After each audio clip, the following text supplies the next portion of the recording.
Risa tak pernah menyangka, hidupnya yang kini hanya diisi pekerjaan dan mengasuh anak kecil, akan diguncang oleh kalimat tak terduga dari seseorang yang sangat ia kenal. Sore itu, saat ia sedang menidurkan putrinya, Dika, adik kandung mendiang suaminya, tiba-tiba berlutut di ruang tamu dengan mata berkaca-kaca. Suara Dika bergetar. "Kak Risa, izinkan aku menjaga kakak dan Kirana seumur hidupku."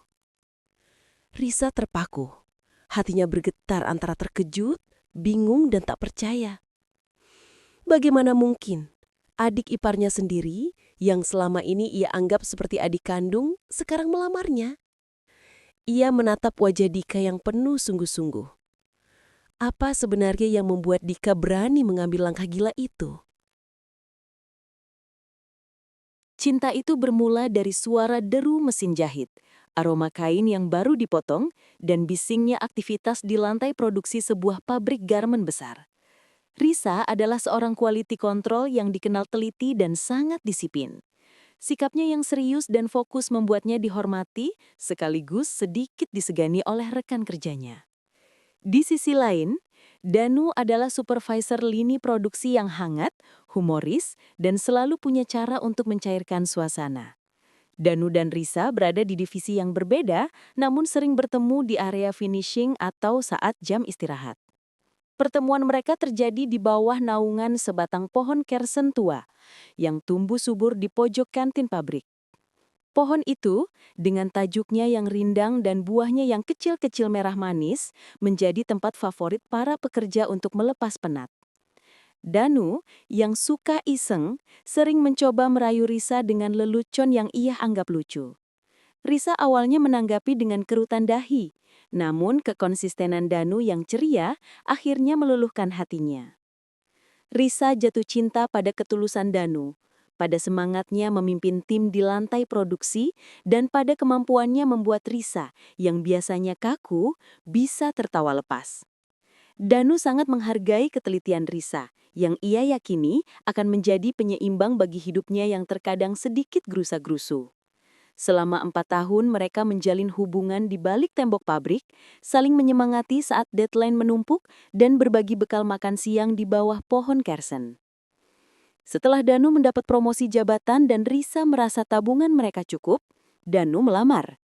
Ia tidak melamar di tempat mewah, melainkan di bawah pohon kersen yang menjadi saksi bisu kisah mereka. "Aku mau kita bikin tim produksi terbaik seumur hidup, Sa. Tim yang isinya kita dan nanti anak-anak kita. Mau ya?" Ucap Danu sambil menyelipkan cincin perak sederhana ke jari manis Risa. Pernikahan mereka meski dirayakan secara sederhana di aula desa, terasa sangat hangat. Janji suci terucap, mengikat dua pekerja keras yang saling mencintai. Mereka kemudian menempati sebuah rumah kontrakan kecil di kompleks perumahan pekerja tak jauh dari pabrik. Setahun pernikahan, kebahagiaan mereka makin sempurna. Kirana lahir seorang putri cantik yang mewarisi mata teduh Danu dan sikap teratur Risa meski hanya saat tidur. Selebihnya, Kirana adalah paket kecil kebahagiaan. Danu bekerja keras di pabrik, tetapi tidak pernah melewatkan momen memandikan Kirana di sore hari. Risa setelah cuti melahirkan, kembali bekerja di pabrik. Mereka mengatur jadwal dengan ketat, berbagi tugas mengurus rumah, dan menitipkan Kirana kepada tetangga yang terpercaya. Mereka bekerja bergantian shift, agar salah satu dari mereka selalu bisa berada di rumah untuk Kirana. Rumah kecil mereka, meskipun padat oleh tumpukan kain dan perlengkapan bayi, selalu penuh dengan tawa dan rencana. Danu adalah tulang punggung keluarga yang bertanggung jawab. Ia sering menghabiskan malam dengan Risa, membahas target produksi di pabrik, sambil menyusun rencana untuk membeli rumah permanen dan biaya pendidikan Kirana. Mereka adalah contoh pasangan pekerja yang ideal, pekerja keras, saling mendukung, dan selalu optimis menatap masa depan. Di sudut lain kehidupan Danu, ada Dika, sang adik bungsu. Dika adalah mahasiswa di sebuah perguruan tinggi teknik dan tinggal di kota lain. Perbedaan usia mereka cukup jauh, membuat Danu sudah seperti figur ayah kedua baginya. Dika adalah sosok yang sedikit ceroboh, namun hatinya sangat baik dan loyal. Ia sangat menyayangi Danu dan Risa. Bagi Dika, Risa bukan hanya kakak ipar, melainkan juga panutan dalam hal ketekunan. Kirana adalah ponakan kesayangannya, yang selalu ia belikan mainan saat ia berkunjung ke kota kakaknya. Hubungan harmonis ini adalah fondasi yang kokoh bagi keluarga mereka. Danu dan Risa merasa hidup mereka utuh. Meski disibukkan oleh rutinitas pabrik, mereka memiliki cinta, pekerjaan yang stabil, rumah yang hangat, dan seorang putri yang menggemaskan. Mereka sering bertukar cerita dengan Dika melalui telepon, memberinya nasihat, dan mengirimi uang saku tambahan. Danu sering berkata pada Risa, "Dika itu hatinya baik, Sa. Dia cuma butuh sedikit arahan. Kita harus selalu ada buat dia." Risa selalu mengangguk setuju. Mereka tidak pernah menyangka keharmonisan yang terasa begitu abadi akan diuji oleh takdir. Dalam sebuah insiden cepat dan tak terduga saat Dika datang berkunjung untuk menjemput kakaknya di dekat pabrik. Hari itu adalah hari Jumat yang sibuk. Danu harus menyelesaikan audit mendadak untuk lini produksinya. Sementara Risa baru saja menyelesaikan shift malamnya. Mereka berencana menghabiskan akhir pekan sepenuhnya untuk Kirana. Pagi harinya, Dika tiba di kota untuk mengunjungi mereka. Karena Danu masih harus kembali ke pabrik sebentar untuk mengambil beberapa dokumen penting, ia meminta Dika menjemputnya menggunakan motor. Risa, yang baru tiba di rumah setelah bekerja semalaman, melihat jam. Ia merasa gelisah. Perasaan tidak enak seperti bisikan dingin menjalar di punggungnya, sesuatu yang sangat jarang ia rasakan. "Danu, kenapa tidak naik taksi saja? Kamu pasti capek." Risa memohon saat Danu bersiap pergi bersama Dika. Danu hanya setersenyum, mencium kening Risa dan puncak kepala Kirana yang sedang tidur. "Motor lebih cepat, Sa. Dika sudah di depan, sebentar saja kok, cuma ambil berkas, jangan khawatir." "Hati-hati Dika, jangan ngebut ya." Risa berpesan pada Dika dengan nada sedikit cemas. Dika, dengan senyum khas anak muda yang merasa tak terkalahkan, mengacungkan jempol. "Siap kakak ipar, beres." Itu adalah senyum terakhir yang Risa lihat dari Danu. Mereka berdua melaju di jalanan padat. Danu duduk di belakang Dika, membahas rencana akhir pekan mereka. Namun, di tikungan jalan besar menuju kawasan industri, di bawah sinar matahari pagi yang mulai meninggi, takdir berbicara dengan kejam. Sebuah truk tangki yang tiba-tiba berpindah jalur tanpa peringatan memaksa Dika yang kurang berpengalaman untuk banting setir mendadak. Dika berhasil mengendalikan motornya, tetapi benturan keras terjadi. Ketika Dika sadar, ia merasakan ngilu di kaki dan bahunya, tetapi ia selamat. Pandangannya mencari Danu. Kakaknya tergeletak beberapa meter dari mereka, di tepian aspal, di bawah naungan sebatang pohon kersen, yang entah bagaimana selalu hadir dalam hidup mereka. Danu tidak bergerak, darah merembes membasahi kaosnya. Dunia Dika langsung runtuh. Suara sirine ambulan, teriakan panik orang-orang dan wajah-wajah penasaran di sekitarnya terasa jauh dan tidak nyata. Danu, sosok kakaknya, panutannya, telah pergi. Tepat di pangkuan Dika. Risa menerima telepon itu 2 jam kemudian, saat ia baru terlelap sebentar. Telepon dari rumah sakit yang mengabarkan bahwa Danu meninggal dunia di tempat kejadian karena benturan kepala yang fatal. Dika berada di sana, duduk di kursi tunggu dengan mata kosong dan luka-luka yang terbalut bandan. Risa bergegas ke rumah sakit. Ia tidak menangis. Ia hanya berdiri kaku di samping tubuh Danu yang tertutup selimut. Tangannya menggenggam tangan Danu yang sudah dingin. Ia hanya bisa berbisik, "Kita punya janji, Danu. Kita harus lihat Kirana wisuda. Kita harus beli rumah itu." Namun, kebisuan Danu adalah jawaban yang menghancurkan. Dika melihat Risa. Wajahnya pucat pasi. Air mata penyesalan dan duka membasahi pipinya. Ia merangkak menghampiri Risa. "Kak Risa, aku minta maaf. Ini salahku. Aku yang bawa motornya. Aku yang ceroboh. Aku..." Ia tak sanggup melanjutkan. Risa menatap Dika. Tidak ada kemarahan di mata Risa, hanya kehampaan yang mengerikan. Ia tahu kecelakaan adalah kecelakaan, tetapi rasa bersalah Dika begitu nyata, begitu menusuk. Danu, tulang punggung, Cinta sejatinya dan ayah dari Kirana kini hanya tinggal kenangan. Dunia Risa telah berubah menjadi pabrik sepi yang kehilangan supervisor terbaiknya. Ia hanya bisa memeluk Dika, bukan untuk menghibur, melainkan untuk mencari sisa-sisa kehangatan dari orang yang paling dicintai Danu. Minggu-minggu setelah pemakaman Danu adalah kabut tebal yang mencekik. Risa kembali bekerja di pabrik garmen, tetapi semangatnya telah hilang. Ia bekerja seperti robot, menyelesaikan tugas quality controlnya dengan teliti, tetapi tanpa jiwa. Rumah kecil mereka yang dulunya penuh tawa kini dipenuhi keheningan yang menyakitkan.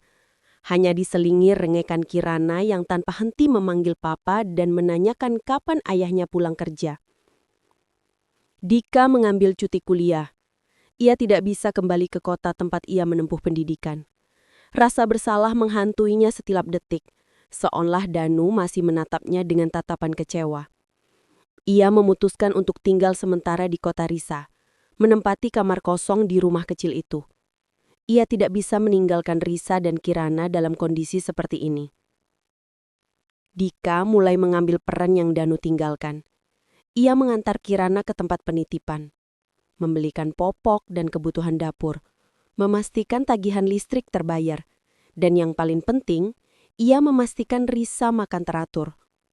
Ia melakukan semua tugas itu dengan senyap dan hati-hati, bukan sebagai anggota keluarga, melainkan sebagai seorang penebus dosa. Ia bahkan berhenti memanggil Risa dengan sebutan kakak ipar, hanya memanggilnya Kak Risa dengan suara yang sangat pelan. Suatu sore, Risa pulang dari pabrik dalam keadaan sangat lelah. Ia menemukan Dika sedang duduk di lantai ruang tamu, dengan sabar merangkai balok mainan bersama Kirana. Senyum Kirana yang baru muncul setelah sekian lama membuat hati Risa teriris sekaligus menghangat. Malam itu, setelah Kirana tertidur, keheningan tebal menyelimuti ruang tamu. Dika yang sedang membersihkan remah-remah biskuit di sofa tiba-tiba memecah kesunyian. Napasnya terdengar berat seolah ia sedang mengangkat beban yang sangat besar. "Kak Risa," panggil Dika, suaranya serak. Ia menoleh, matanya merah dan berkaca-kaca. Aku tidak bisa hidup seperti ini. Aku melihat Kirana, dan aku melihat bagaimana kakak harus bekerja keras sendirian. Setiap aku melihat Kirana tertawa, aku merasa bersalah karena yang membuatnya tertawa seharusnya Mas Danu. Risa terdiam, menunggu. Ia tahu kemana arah pembicaraan ini, dan ia takut. Dika menarik napas dalam-dalam. "Kak Risa, aku ingin bertanggung jawab penuh atas hidup kakak dan Kirana. Bukan hanya mengirim uang atau membantu belanja. Aku ingin menggantikan Mas Danu." Ia menatapnya dengan tatapan tak percaya. "Dika, apa yang kamu bicarakan? Kamu masih kuliah. Kamu punya masa depanmu sendiri." "Masa depanku ada di sini, Kak," potong Dika tegas, matanya penuh kesungguhan yang tak pernah Risa lihat sebelumnya. "Aku tahu ini gila, tidak masuk akal, dan mungkin tidak etis. Tapi aku tidak bisa meninggalkan kalian. Aku merasa ini adalah satu-satunya cara bagiku untuk mengurangi rasa bersalah karena kecelakaan itu. Aku ingin menjadi suami kakak dan menjadi ayah yang utuh untuk Kirana." Ia berlutut di depan Risa, sebuah gestur yang penuh keputusasaan dan pengabdian. "Aku tidak meminta kakak mencintaiku seperti kakak mencintai Mas Danu. Aku hanya meminta satu hal. Biarkan aku menjagamu. Biarkan aku memenuhi janji Mas Danu yang tidak sempat ia selesaikan. Biarkan aku menjadi fondasi baru bagi rumah ini sampai kapanpun yang kakak mau. Ini satu-satunya cara aku bisa memaafkan diriku sendiri." Air mata Risa akhirnya menetes. Bukan karena duka, melainkan karena kebingungan dan beban yang tiba-tiba dikatawarkan untuk dipikul. menikahi adik iparnya sendiri. Ide itu terasa asing dan menakutkan. Tetapi di mata Dika, ia melihat bayangan Danu yang selalu ingin melindungi mereka. Keputusan ini terasa mustahil, tetapi di tengah kehancuran, tawaran Dika adalah satu-satunya pelampung yang terasa nyata. Risa membutuhkan waktu 1 minggu penuh untuk mencerna dan mempertimbangkan tawaran Dika. Ia menghabiskan hari-harinya dalam perenungan yang sunyi, bolak-balik antara rasa takut akan penilaian orang lain dan kebutuhan mendesak akan stabilitas. Setiap malam, ia memandangi wajah Kirana yang tertidur, melihat kemiripan mata Danu di sana, dan menyadari bahwa anak itu membutuhkan figur ayah yang utuh, yang hadir sepenuhnya, bukan hanya kunjungan paman sesekali. Pada akhirnya, ia membuat Risa mengambil keputusan adalah melihat perubahan Dika. Adik iparnya yang dulu ceroboh dan hanya memikirkan kuliah, kini menunjukkan kedewasaan yang mengejutkan. Ia menjual motornya untuk menutupi biaya pengobatan sisa kecelakaan. Ia mulai mencari pekerjaan paruh waktu di sebuah bengkel sambil melanjutkan kuliahnya secara daring, dan yang terpenting, ia tidak pernah berhenti merawat Kirana dengan penuh kasih. Dika berjuang keras untuk membuktikan bahwa tawarannya bukan emosi sesaat, melainkan sebuah janji pengabdian.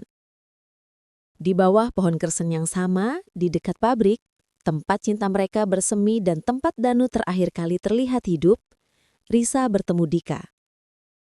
"Aku terima, Dika," ucap Risa pelan. Suaranya nyaris berbisik. Ia menatap lurus ke mata Dika. "Tapi, kamu harus tahu, ini adalah sebuah kesepakatan.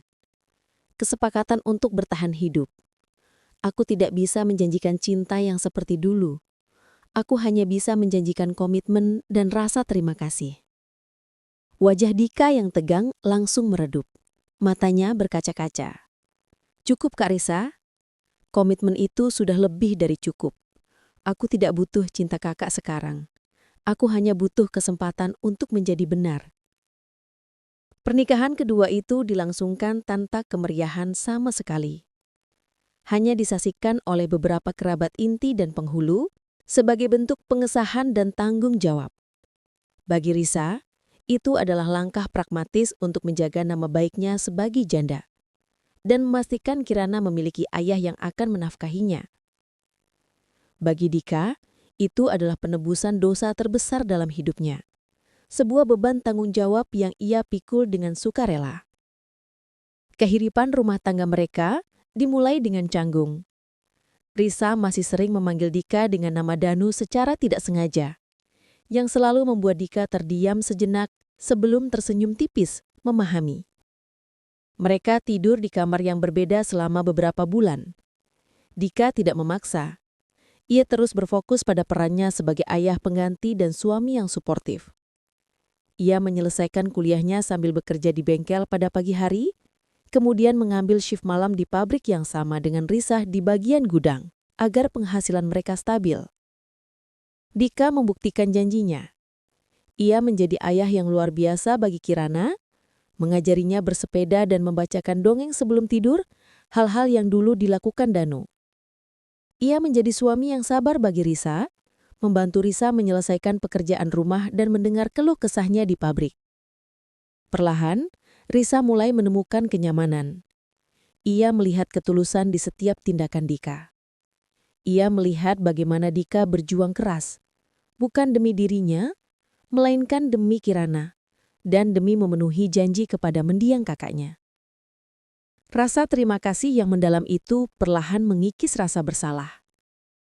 Risa mulai melihat Dika bukan hanya sebagai adik ipar, melainkan seorang pria yang berani dan bertanggung jawab. Tawa kecil pun mulai terdengar lagi di rumah mereka. Hubungan mereka yang berawal dari tragedi dan kewajiban, mulai bersemi menjadi sebuah ikatan yang tulus dan dewasa. 3 tahun berlalu sejak pernikahan senyap Risa dan Dika. Waktu, sang penyembuh terbaik, telah bekerja dengan sihirnya. Kenangan akan Danu tidak hilang, tetapi duka yang tadinya melumpuhkan, kini telah bertransformasi menjadi kerinduan yang damai. Foto Danu masih terpajang rapi di ruang tamu. Dan setiap ulang tahunnya, keluarga kecil itu selalu berdoa bersama. Ikatan antara Risa dan Dikatan telah menguat melebihi ekspektasi. Rasa terima kasih yang dulu menjadi dasar pernikahan mereka telah berubah menjadi cinta yang tenang dan mendalam. Risa menghargai ketegasan dan pengorbanan Dika. Sementara Dika memuja ketulusan dan kekuatan Risa dalam menghadapi hidup. Mereka adalah tim yang solid, bekerja bergantian di pabrik dan di rumah. Membesarkan Kirana yang kini tumbuh menjadi anak yang cerdas dan ceria. Bagi Kirana, Dika adalah ayah. Tak peduli, ia tidak berbagi ikatan darah yang sama. Kejutan datang saat Risa menyadari dirinya hamil. Berita itu membawa gelombang emosi yang campur aduk. Ada rasa bahagia yang luar biasa, namun juga bayangan Danu yang melintas sekilas. Dika, melihat keraguan di mata Risa, segera memeluknya dengan erat. "Ini hadiah dari Mas Danu, Kak," bisik Dika. "Hadiah yang menyuruh kita terus maju. Kita akan merawatnya bersama ya, sebagai keluarga kita yang baru." 9 bulan kemudian, seorang bayi laki-laki lahir melengkapi kehangatan keluarga kecil mereka. Bayi itu diberi nama Bima. Kelahiran Bima membawa cahaya baru yang menyegarkan. Kini, di rumah kecil mereka, ada tawa 3 orang anak. Kirana yang penuh rasa ingin tahu dan Bima yang mengemaskan. Risa sering memandangi Dika, suaminya, saat ia menggendong Bima dan membantu Kirana mengerjakan PR-nya. Dika, yang dulu berlutut meminta kesempatan untuk menebus kesalahan, kini berdiri tegak sebagai fondasi rumah yang kokoh. Ia bukan Danu, tetapi ia adalah pelengkap perfect yang dikirimkan takdir. Mereka tahu kisah mereka berbeda dari yang lain. Kisah mereka lahir dari tragedi, diikat oleh tanggung jawab, dan akhirnya bersemi menjadi cinta yang tulus.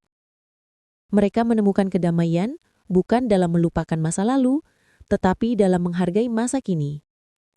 Mereka berdua percaya, di suatu tempat di sana, di bawah naungan pohon kersen yang rindang di tepi jalan, Danu pasti tersenyum melihat keluarganya tetap utuh, dijaga oleh cinta dan pengorbanan sang adik.